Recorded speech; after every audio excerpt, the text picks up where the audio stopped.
Hi, in front of me is Motorola Moto E7 Power, and today I would like to show you how you can record sounds on this Motorola. Firstly, open menu. Now click on the search bar and type recorder. I don't have anything, so I have to just go into Play Store, type recorder over here, and download one of those apps. I will go with that one because I like it the best. Then open it and choose allow. Now you can click on this red button to start your recording.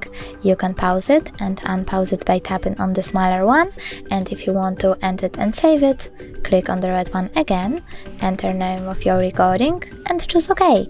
If you want to access the list of all your recordings, click on this icon with headphones, close an ad,